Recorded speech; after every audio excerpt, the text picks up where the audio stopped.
무상교복이 아마 또 화제였는데 네, 중학교까지 됐는데 고등학생에 대한 네. 교복 지원도 제가 어디 써놨는데 네, 그 네, 시의회에서 반대해서 5번째인가 부결이 됐다 그래요. 5번 그러니까 부결됐어요. 5번. 그리고서 심지어 4번째인가에는 반대 의원들의 명단을 공개해서 네. 압박까지 했는데도 네, 지금 네. 안 된다 그러고 그것이 16대 16인가로 이렇게 지금 그렇습니다. 네. 돼 있는 상태라고 하는데 아마 그게 본질적으로는 주민참여 예산 조례가 안 되고 있는 것과 유사한 문제가 아닐까 지금 그렇습니다. 짐작이 되는데 네. 그 성남시 의회의 구성의 정치적인 어떤 여야 관계 이런 것 때문에 그런 건가요? 아니면 그렇습니다. 우리 이 시장님의 포용적 정치력이 좀 딸려서 그런 겁니까? 누가 그런 얘기하죠. 한 명만 설득하면 되는데 예. 또는 뭐 설득을 했어야지 예. 압박을 하면 기분 나빠서 하겠냐 이렇게 얘기하지 않습니까? 그런데 그게 우리의 한계죠. 정당 공천에다가 특히 수도권은 양당이 지배하는 네. 지역인데 거의 대부분 2인 선거구예요. 그러면 결론은 뻔하죠. 공천을 받으면 100% 당선이고요. 공천을 못 받으면 절대 당선이 못 되는 거예요. 결국은 그조차도 당론으로 착착 갈라질 그렇죠. 수밖에 당론으로 없다. 정하면 당론에 어긋나는 행동을 하는 순간에 바로 제재가 들어오죠. 그러니까 이건 딱 정해지는 거예요. 어떤 경우는 당론을 혹시 안 따르는 사람이 있을 걸 우려해가지고 그 기명 표결을 안 하기도 합니다. 가끔씩은 이제 무기명을 일부러 해요. 책임을 지기는 싫어서 너네 반대했지 소리를 듣기 싫은 거예요. 이걸 숨기기 위해서 무기명을 하기도 해요. 근데 그렇다면 또 다른 얘기를 갑자기 좀 튀어보는데 과거에 그런 논의가 있었지 않습니까? 기초 자체에 있어서는 정당 공천을 하지 않는 것이 차라리 낫지 않겠냐라는 얘기도 있었고 한데 그에 대해서는 그러면 어떻게 보시나요? 이렇게 실제 해보시니까. 저는 이제 수도권처럼 100만, 50만 이런 데는 공천해야 된다고 보고요. 네. 기초 의원들도 결국은 공천을 할 수밖에 없는 건 저도 인정을 하는데 문제는 선거구제가 문제입니다.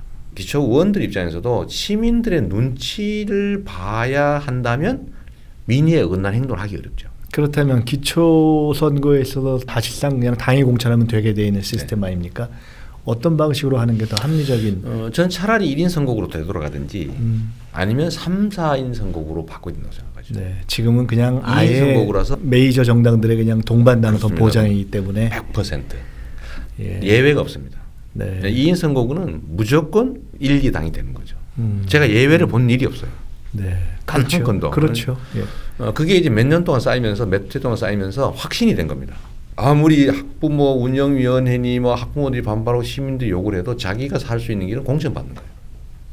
공천을 받기 위해서 당의 의사에 따라야 되는 거죠. 근데 이게 지방자치를 통째로 망치고 있는데 그냥 설득이 안 됩니다.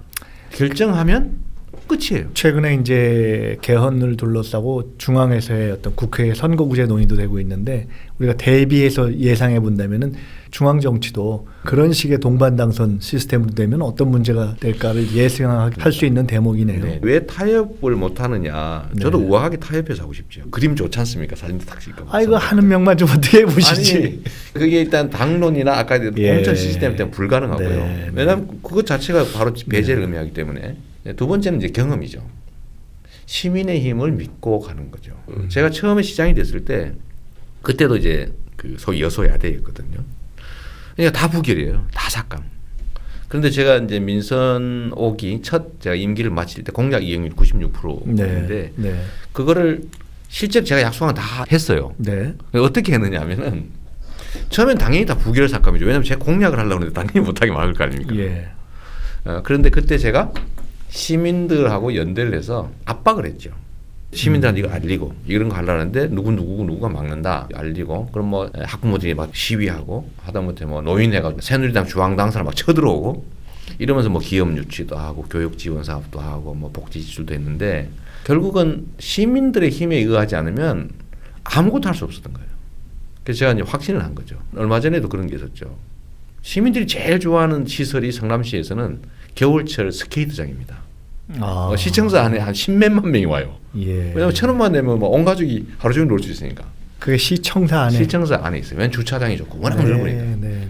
대한민국 최고의 호화청사 아닙니까? 훌륭하신 파퓰리스트예요. 그러니까 너무 인기가 좋으니까 예. 시청 안에 스케이트장을 못 만들게 예산을 삭감한 거예요. 그 정도까지입니다. 왜? 워낙 인기가 좋으니까. 그래서 제가 이걸 공개를 했죠 그때도. 누구가 반대했다. 이랬더니 추경에 자기들끼리 통화시켜버렸어요. 그래서 이번에 지금 하고 있어요. 시도하고 있는데 교복도 사실 비슷하죠.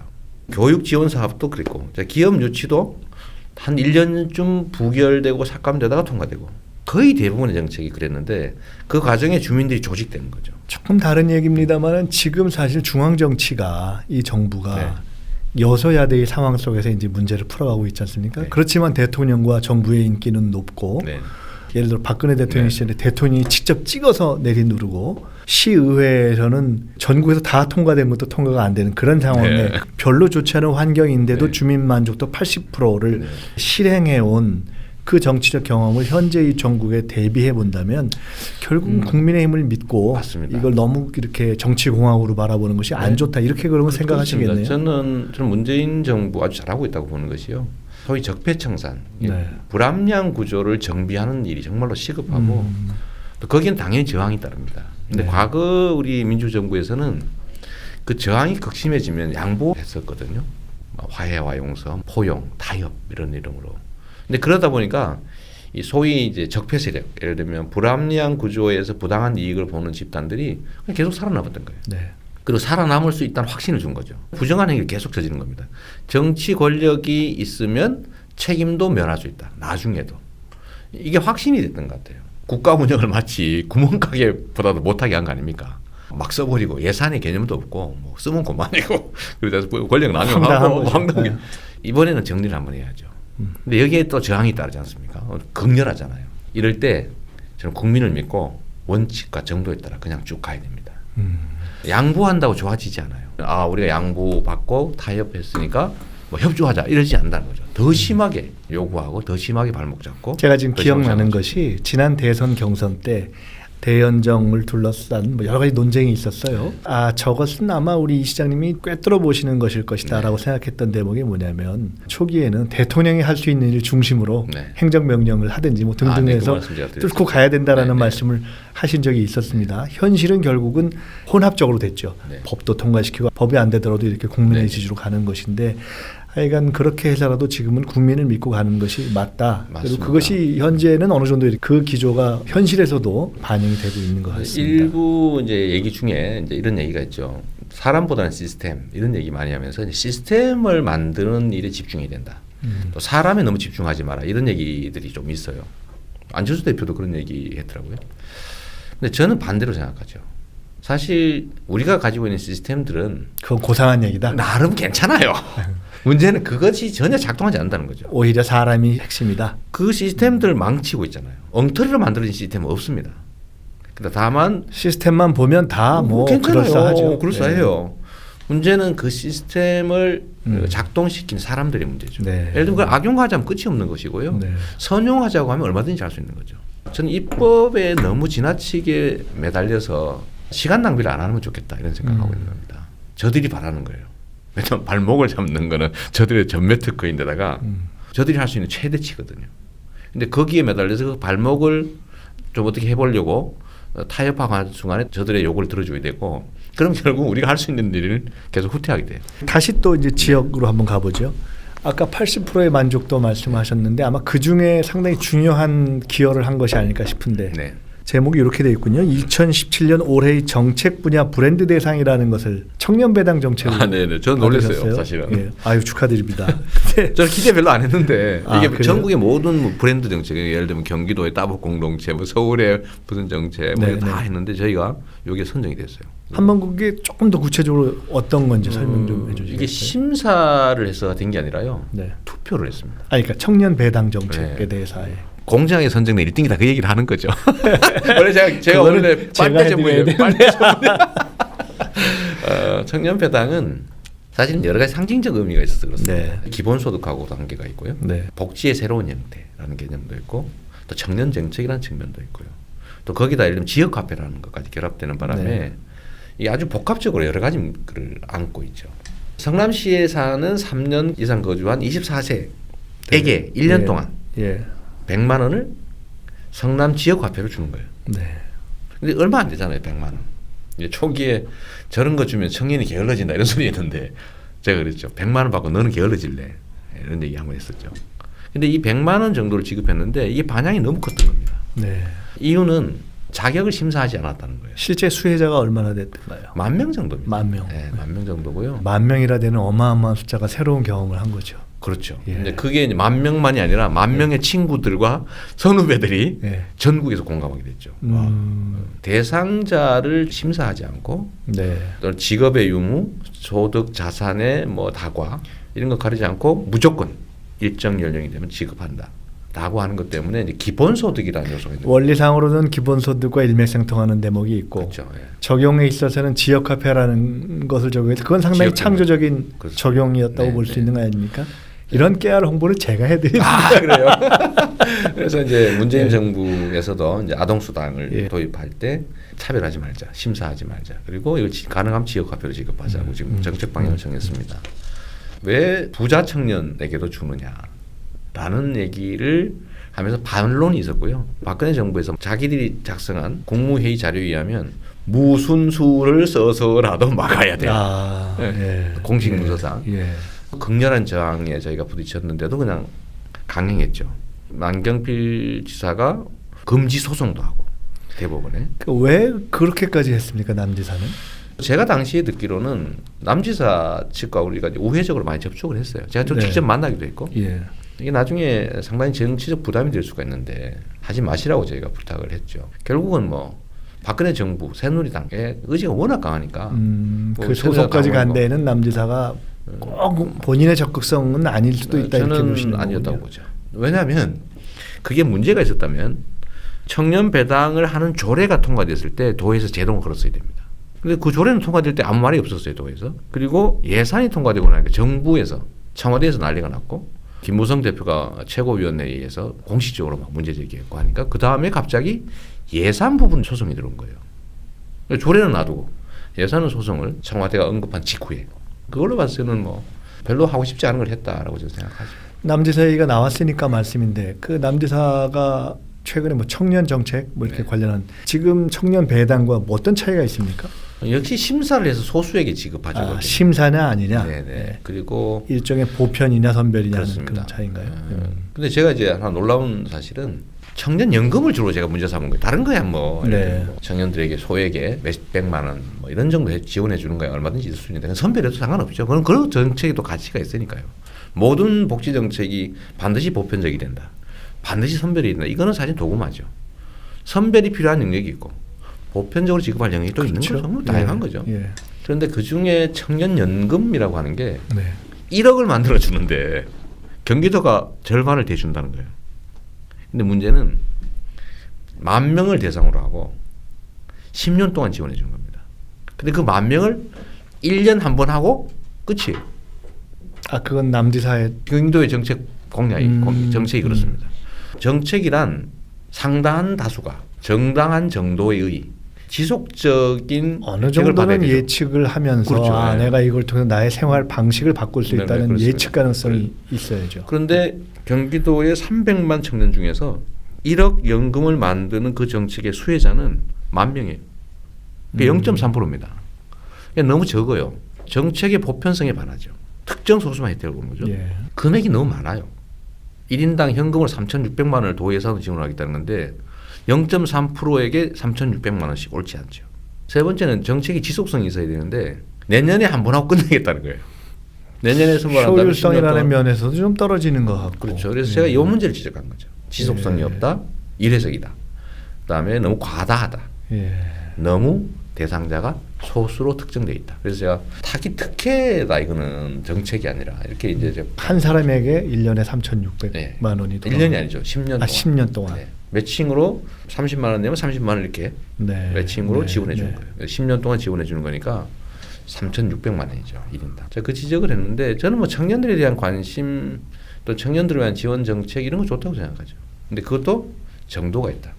경기도에 1,000만 원 지원하는 사업들을 지금 하고 있어요. 그게 소위 청년 통장이죠. 저는 반대하지 않아요. 도에서 그 절반 정도를 대주는 거니까요. 기왕 남지사하고의 그 정책의 비교가 얘기 나온 김에 하나 더 나가 보죠. 최근에 남지사가 그 버스 준공영제 그것 갖고도 두 분이 약간 다른 의견을 보이는 건 그건 어떻게 되는 겁니까? 그 버스는 사실은 교통복지 영역에 속하죠. 개인이 알아서 할 영역이 아니라 정부 차원에서 해야 될 공공 서비스예요. 대중교통이니까. 그렇죠. 거기에 대한 정책적 배려, 지원이 필요한 건 사실인데 어떤 방식으로 할 거냐?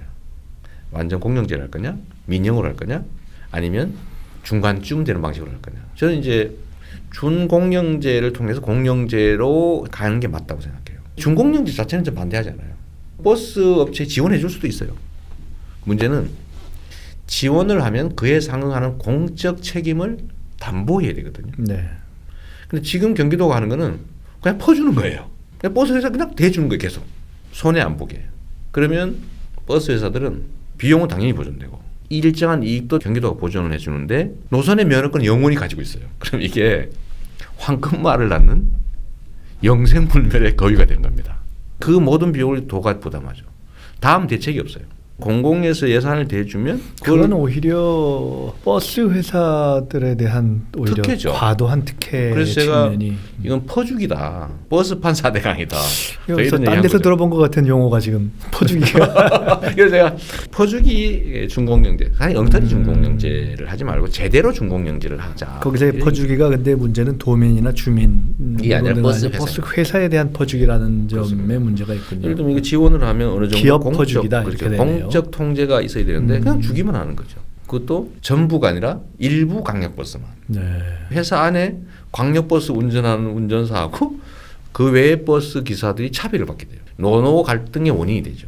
모든 면에서 옳지 않아요. 그 쟁점들은 남지사와의 지금 차이가 이 정책의 정교성 내지는 정책의 정합성에 대한 어떤 논쟁이라고 볼 수 있는 거네요. 준공영제 자체는 공영제로 가기 위해서 중간 단계가 갈 수 있는 필요한데 단계이나 그건 공영제로 가기 위한 장치들을 그만큼 해 나가야 되는데 네. 공영제를 가기 위한 장치가 없고 오히려 예. 일방적으로 지원해주면 공영제가 불가능하게 돼요.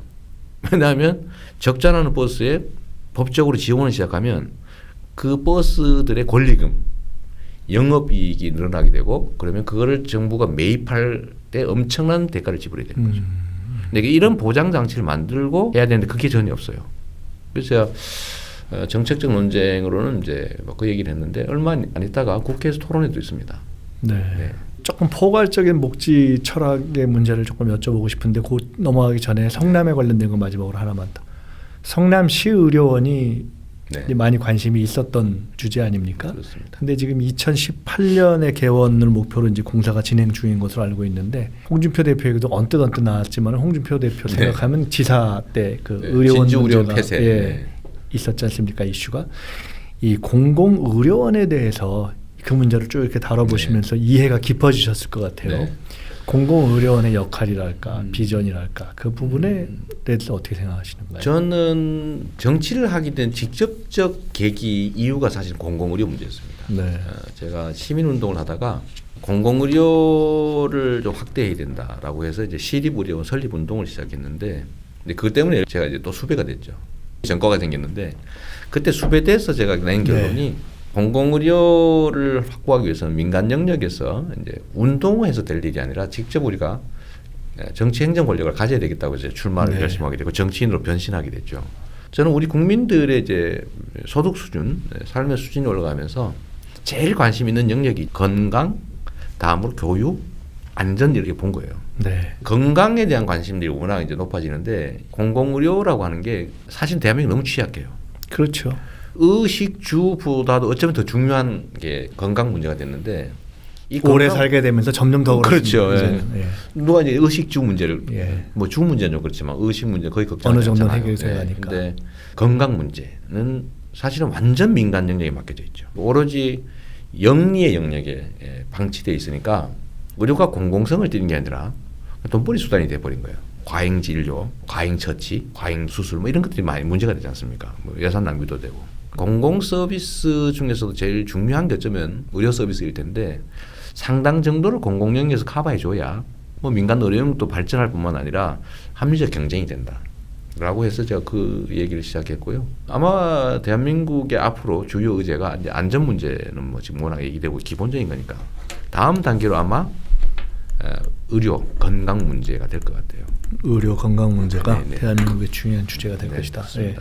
저는 뭐 성남시정을 하면서도 거기에 이제 많이 집중하고 시민 주치의제 뭐 또는 뭐 초등학생 치과 주치 뭐 이런 것도 해보고 의료 공공 서비스 영역에 많이 관심 갖고 있죠. 내년에 완공이 되면 뭐 거의 대한민국에서 자치단체 기준으로는 최대 규모의 민간 공공의료 수준도 상당히 뭐 한 500병상 이상의 4인실 중심으로 최고 많은 숫자가 4인 베드예요. 예. 거의 대학병원급 정도의 병원이 되고 이제 저는 성남으로 이사 가야 돼요. 이사 오세요. 거기에 소위 적자라고 자꾸 표현해서 제가 그 예. 말을 자꾸 바꾸려고 그러죠. 네. 재정 투자다. 예. 왜냐하면 체육 시설 있지 않습니까? 네. 뭐 스포츠 시설 그런 거 하나 운영하는데도 연간 100억 이상이 드는데 시민들 수십만 명이 이용할 공공의료원에 연간 100억 재정 투자하는 게 왜 그리 부담이고 연간 문제는 100억 정도의 재정 투자다. 네, 뭐 실제 적자가 한 2, 30억 날 거라고 해요. 그래서 저는 적자 좀 더 내라. 한 100억 정도 지원해서 주민들에서 공공의료 서비스를 제공을 해줘야죠. 그 정도면 뭐 충분히. 건강을 증진하기 위한 시설 있잖아요. 예를 들면 예. 공원, 예. 산책하고 예. 이런데 엄청난 예산이 들잖아요. 그렇죠. 배드민턴 치고 뭐 예, 예, 테니스하고 뭐 수영하고 하는 그 시설들 운영하는 비용만 해도 한 개만 해도 100억씩이 넘는데 병원에는 절대로 투자하면 안 된다는 이상한 법칙이 있어요. 그거 절대로 적자나면 안 된다. 그러네요. 이거 말이 안 되잖아요. 왜 공원은 되고 병원은 안 되냐. 예. 체육관은 되고 병원은 안 되고. 병원은 영리 사업으로 운영해야 된다라는 그런 이데올로기와 연관돼 있는 그렇죠. 거라고 볼 수 있네요. 도구마죠. 건강을 증진하기 위한 시설에는 공공이 엄청난 투자를 하는데 네. 훼손된 건강을 회복하는 데는 절대 투자하면 안 된다는 이런 도구만을 깨는 것도 제가 하고 싶은 일 중에 하나입니다. 아까 이 뭐 보편이냐 선별이냐 네. 이런 거 다 뭐 꼭 기계적으로 할 수 있느냐. 네. 이런 건 이렇게 하고 저런 건 저렇게 하고 이제 이런 말씀하셨어요. 네. 제가 복지의 철학과 관련된 문제를 한번 정리하면서 기왕이면 지난 대선 때 말씀하셨던 문제들을 네, 한 네. 두 개 끌어당기면서 네. 한번 말씀을 여쭤보고 싶습니다. 지난 대선 공약 때 이 청년 배당을 전국적으로 확대하자. 네. 그래서 청년들에게 한 100만 원씩 그리고 아동, 장애인, 노인, 농어민 등 2,800만 명에게는 연 100만 원씩 지급하겠다. 네. 이 한 50조 원 들 것이다. 이렇게 다른 것까지 말씀을 하면, 네. 하신 적이 있어요.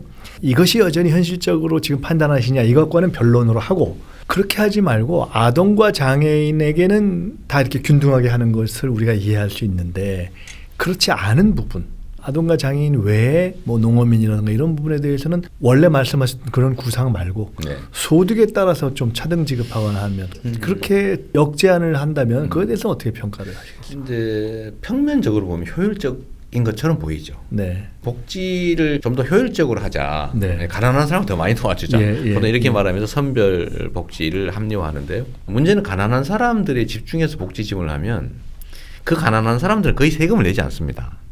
근데 실제 세금을 내는 사람은 중산층 이상이거든요. 근데 중산층 이상이 혜택을 보지 않는 복지 정책을 하는데 중산층 이상이 세금을 내고 싶지 않죠. 조세 저항이 생겨납니다. 네. 세금을 내는 사람들도 자신들이 혜택을 본다고 믿어야 세금을 내는데 거리낌이 없게 되죠. 북유럽이 하고 있는 고부담 고복지죠. 그게 사실 경제 성장이나 발전에 도움이 된다는 거 아닙니까? 근데 우리는 세금을 내면 다 뜯기는 느낌이 드는 거예요. 왜냐하면 세금 내는 사람이 자기한테 직접적 혜택이 안 느껴지기 때문이죠. 그래서 저는 복지 지출이 시민들의 조세 저항을 줄이는 데 상당히 도움이 된다고 봐요. 어차피 지출하는 거라면. 그래서 제가 생각한 것은 기본소득 형태로. 왜냐하면 우리 네. 사회가 4차 산업혁명으로 엄청난 격차가 발생하고 대량 실업이 생길 수도 있는 그런 사회가 되면 구성원 1인당 필요한 노동 시간이 계속 줄어들지 않습니까? 기술 발전에 따라서. 근데 그걸 노동 시간을 줄이지 않고 계속 일정 수 시간의 일을 하게 되면 노동자 수가 줄어들게 되죠. 그 결국 이제 실업으로 가게 되는데 이 문제를 해결하는 대안 중에 하나가 기본소득입니다. 이 기본소득을 이재명이 혼자 사는 얘기가 아니고 실제로는 뭐 OECD, IMF, 다보스 포럼 같은 민간 경제단체까지 이거 도입을 검토해야 된다고 주장하죠. 여전히 원리로서는 보편복지의 원리 또는 이제 기본소득의 실업. 복지를 넘어가는 거죠. 네. 보편 복지는 사실은 지출하는 방식이 55. 그러니까 4차 산업혁명에서의 복지라는 거는 많은 사람들이 일자리를 갖고 있다라는 걸 전제로 하는 것이고 지금 말씀하신 이제 기본소득은 사실은 일자리 자체가 없어지는 상황에도 불구하고 어떻게 할 것이냐는 전혀 다른 사회를 상정하고 있는 제가 것이니까요. 그 이유를 좀 들면 예. 기본소득을 왜 도입해야 되느냐. 복지의 형태가 아니라 장애인에겐 장애인 도구를 어려운 사람한테 의료급여를 이런 방식이 아니라 아예 전 국민에게 일정의 소득을 지원해 줘야 될 이유가 한 3-4가지 정도일 수 있습니다. 첫째는 아까 말씀드렸던 것처럼 유효 수요를 만들어내기 위해서는 지금처럼 너무 집중되지 않게 해줘야 돼요. 소득 재분배를 통해서 경제 발전이 가능하게 한다. 첫째. 둘째는 선별 비용이 너무 많이 듭니다. 소위 네. 우리나라는 복지 전달 비용이 너무 크죠. 예. 왜냐면 맨날 그거 골라야 되고 전달해줘야 되고 확인해야 되고 검증해야 되고 환수해야 되고 이 비용이 너무 많이 아까 들어요. 청년 배당의 경우도 만약 현실화된다면 이제 그런 그렇죠. 문제가 예를 있었겠죠. 들면 성남에서 예. 10,000명 하는데 그 막 다 조사해가지고 뭐 자격증하고 1년 내내 유지하고 있나를 체크해야 되잖아요. 계속 주니까. 그 비용이 사실은 한 100명 골라봐야 1억인데 그 고르는 비용 더 들거든요. 복지 전달 비용이 너무 많이 들어요. 네. 세 번째는 뭐냐면 노동 문제와 관계있습니다. 선별적으로 지급하게 되면 그 조건에 해당되지 않게 되면 배제되잖아요. 저는 소득 수준을 기준으로 하게 되는데 소득 수준에 그 애매하게 걸리는 사람들은 자기 수입이 늘어나면 지원 대상에 배제되니까 일을 하지 않습니다. 실제 그러고 있죠. 근데 기본소득 형태로 지급하게 되면 일을 안 할 이유가 없죠. 그건 더하게 되는 거니까요. 부자들에게 대해서 뭐하러 주냐라고 하는 것을 객관적으로 한번 계산을 해보면 세금을 걷는 과정에서 차라리 더 걷으면 고액수만큼 더 걷으면 되잖아요. 어차피 세금 내고 있으니까 비용이 들겠죠. 근데 그거보다는 줄 때 그걸 막 고르는 비용이 더 많이 듭니다. 기본소득 문제가 우리 사회에서 처음 제기됐을 때 그리고 그것을 정치권에 처음으로 우리 이 시장님께서 네. 어떤 던진 거죠. 대중적인 이슈를 끌어올렸을 때의 관심보다는 네. 어떻게 보면 최근에는 복지 내부에서도 논의를 통해서 야 이게 좀 맞냐 하는 그렇습니다. 그런 네. 논란도 조금 있고 그런 어떤 이슈로서의 어떤 대중성이 지금 좀 주춤하고 있는 면도 있는데 오늘 이렇게 말씀을 들어보면 여전히 그 기본소득 문제에 대한 관심과 천착은 계속 하고 계신 것 같아서 그 부분에 제가 한번 말씀을 드리면요. 네. 문재인 정부에서 아동수당을 소득 뭐 이런 거 관계없이 무조건 일률적으로 지급하겠다는 거 아닙니까? 이게 사실 기본소득 최초의 그렇죠. 부분적 기본소득 형태고 65세 이상은 지금 기초연금을 주고 있는데 저것도 예를 들면 차등을 두지 말고 일률적으로 똑같이 지급하면 기본소득 형태로 전환되죠. 요게 중간이 계속 이렇게 메워져 나갈 텐데 저기 딱 꽉 차게 되면 완벽한 기본소득이 되는 겁니다. 네. 네. 그리고 월 10만 원 선에서 30만 원 내지는 50만 원 정도까지만 계속 올라갈 수 있다면 거의 완벽한 형태의 기본소득이 되죠. 우리 이 시장님께서 실험도 해보고 연구도 해볼 수 있는 그러한 위치를 계속 이렇게 공간을 네. 만들어 가시면 좋겠다는 그런 생각이 드네요. 제가 이 기본소득 예. 청년 배당에서 얻은 성과가 몇 가지 있는데 제일 큰 게 우리 대한민국 사회의 기본소득 논쟁을 현실적으로 네, 그렇죠. 촉발했다라는 거죠. 돈 크게 안 들이고 그 다음에 청년들한테 뭐 희망을 줬다는 거, 그 다음에 예를 들면 지역 화폐를 통해서 동네 재래시장 또는 골목 상권이 살아날 수 있는 계기를 만들었다는 거 그런 정도죠. 좀 더 많이 확대되면 좋겠어요. 논쟁도 치열하게 하고. 복지 문제에 대한 걸 마무리하면서 아까 또 한 번 대선 때 말씀하신 걸로 다시 한번 또 돌아가 보겠습니다. 아까 말씀하신 대로 얘기죠. 50조 중에 20조는 법인세 인상과 소득세 네. 최고세율을 상승시켜서 그리고 30조 정도는 중앙정부의 재정 절감을 통해서 네네. 해보자라고 이제 물론 그 대선 당시는 네네. 경선이니까 네. 상당히 좀 러프하게 이렇게 네. 말씀하셨을 텐데 지금 생각을 다시 복귀해 본다면 그래도 그 정도는 현실성이 있다 이렇게 충분히 가능하죠. 왜냐하면 이번에 보니까 올해 재정 증가액이 잠깐만 그 말씀 하시면서 요거까지 마무리해 주셨으면 좋겠어요. 아까도 이제 고부담 고복지 얘기가 나왔습니다. 그 설명과 함께 장기적으로 우리나라는 중부담 중복지 네. 정도로 가야 된다라는 네. 말씀도 하셨는데 그 설명과 함께 네. 대략 생각하시는 우리 네. 복지의 어떤 상 이걸로 한번 정리를 우리 해주시죠. 사회는 지나치게 저부담하고 저복지 상태라서 재분배 기능이 거의 없어요. 네. OECD에서 가장 낮다는 거 아닙니까? 이 재분배 기능을 좀 확대해야 격차가 좀 줄어들죠.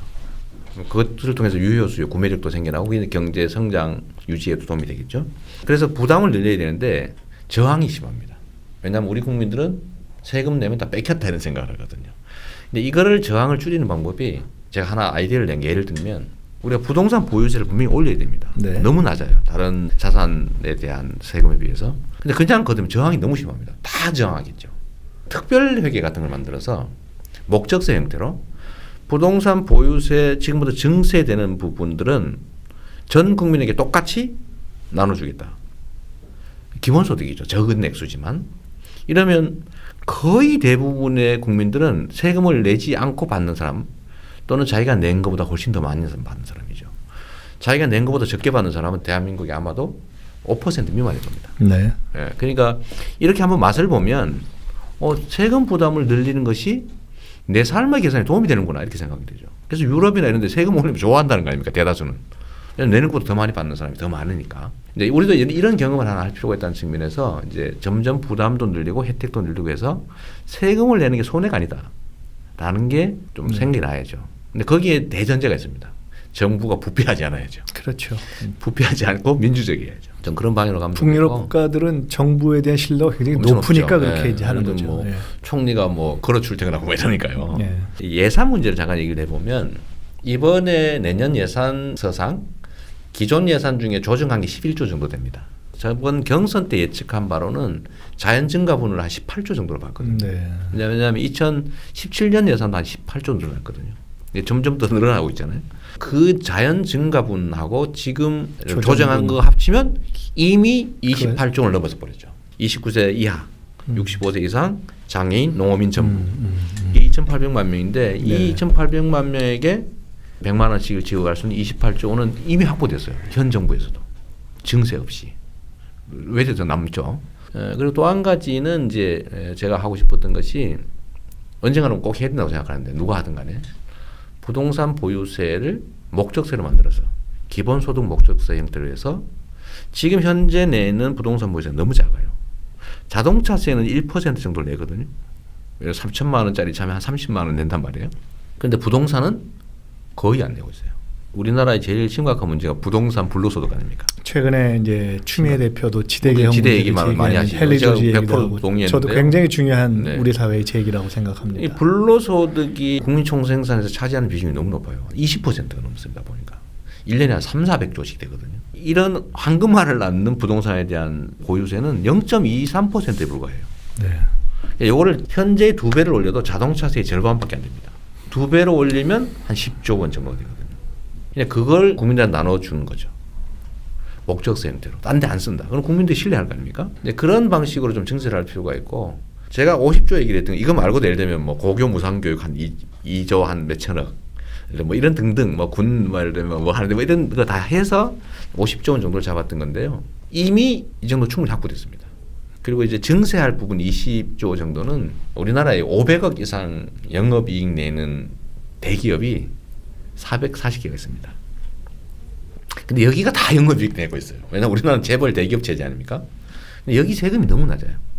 실효세. 아까 부동산 보유세 말씀하셨지만 사실은 땅도 거기서 제가 거의 다. 그렇죠. 예, 예. 예. 땅 얘기는 했으니까 그러고 영업이익을 500억 이상 내는 기업들에 대해서 한 8% 정도 평균적으로 증세를 하면 15조 원 정도가 나오더라고요.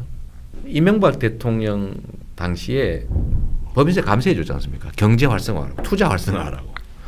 2010년에 법인세 감소를 해준 결과는 사내 유보금만 늘었어요. 늘었죠.